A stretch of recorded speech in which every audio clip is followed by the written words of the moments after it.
Hey everyone! Welcome back to Easy Introductions in English. I'm Emma, and I'm here with Alex. We're really glad you're here today. If you're listening while you commute, cooking, or cleaning, that's perfect. We'll keep things clear, friendly, and practical, just like a chat with a good coworker. Today, we're diving into how to talk about yourself in English. Perfect for beginners who want to sound confident from the first sentence. Let's get started. Hi, everyone. I'm Alex. I'm glad to be here with you. Emma is right. We're focusing on introductions, the little conversations that open doors. We'll share simple phrases, real-life examples, and a couple of short stories you can keep in your pocket. The goal is calm, natural speaking that you can use right away. If you've ever felt a little tongue-tied meeting new people, you're not alone, and we've got you. One tiny thing to remember. You don't have to be perfect. Introductions are about making a connection, not delivering a speech. So take a breath, smile in your voice, and treat this as a friendly conversation. In a moment, we'll walk through a simple template and then add tiny details as you grow more comfortable. Ready for a warm, practical start? Great. Here we go. Perfect. Introductions aren't performance. They're a chance to be yourself and invite the other person in. We'll begin with the basics and then layer on a bit of personality. And yes, we'll weave in useful vocabulary in a natural way, so you're learning without feeling like a lesson. Let's warm up with a quick example and go from there. Let's frame the topic. How to introduce yourself in English. A lot of learners freeze at the moment of speaking. The basic idea is simple.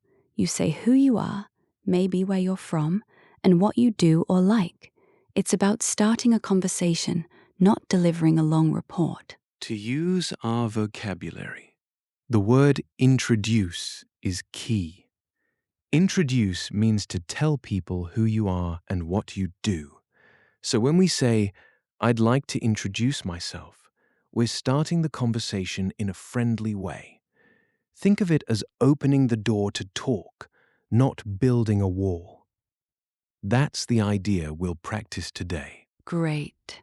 Once you know the idea, you can choose simple templates for different situations, casual meetups, classroom introductions, or new work teams. We'll keep it practical and slow so you can copy, adapt, and remember. Before we move on, a quick note. If you're enjoying the episode, please like, subscribe, and share it with a friend who's learning English. Your support helps us keep making helpful episodes like this. Thanks for being here with us today. Let's start with a simple first sentence you can memorize.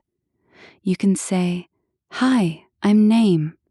Then you add one detail like, "I'm from city," or "I work as a job."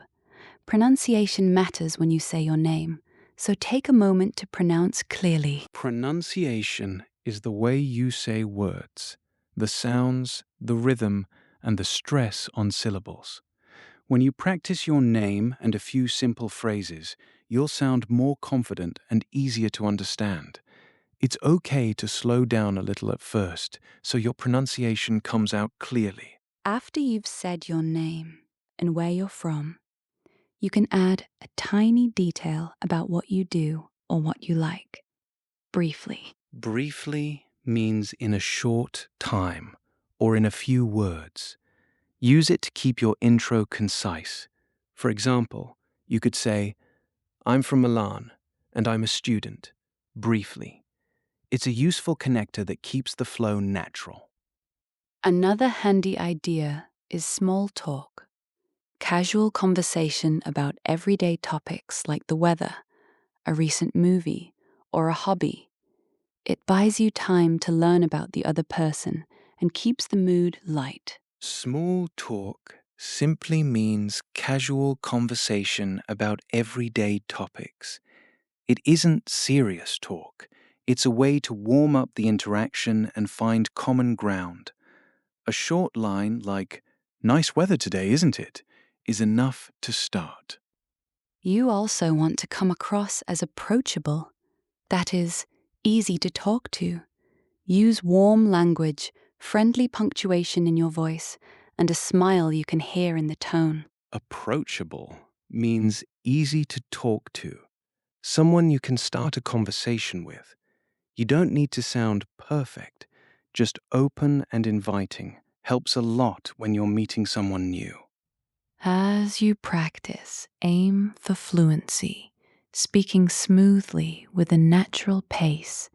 It's not about rushing, it's about sounding relaxed and confident. Fluency means speaking smoothly and confidently with fewer pauses.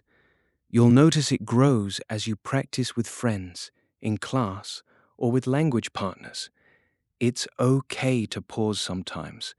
Just don't worry about every sentence being flawless. Now, let's put it all together with a longer example. Imagine you're at a meetup and you introduce yourself. Then you move into a small talk question about a shared interest. You'll use a clear name, a simple origin or occupation, and a friendly tone to invite the other person into the conversation. I'll tell you about a time I walked into a conference and forgot my own name for a moment. I felt a layer of awkward silence, and I paused with a breath. Then I used a simple template. "Hi, I'm Alex. I'm from Seattle and I work in design." The room warmed up quickly, and a couple of people asked about my work. It wasn't heroic, but it worked. What a moment! That tiny reminder that a simple introduction can reset the room. How did the people respond, Alex? People smiled, asked follow-up questions, and shared a little about themselves. The key was to stay present, not rush through details, and use a friendly tone.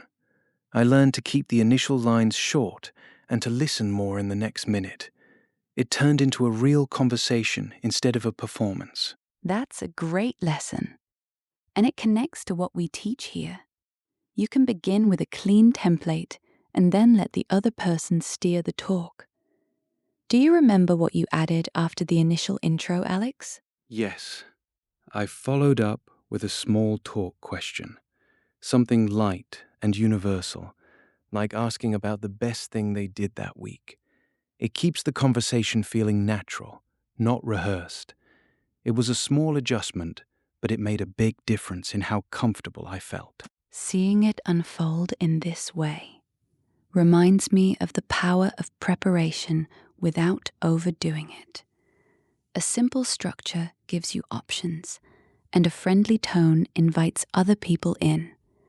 The main idea is to be present, be polite, and be yourself in that order.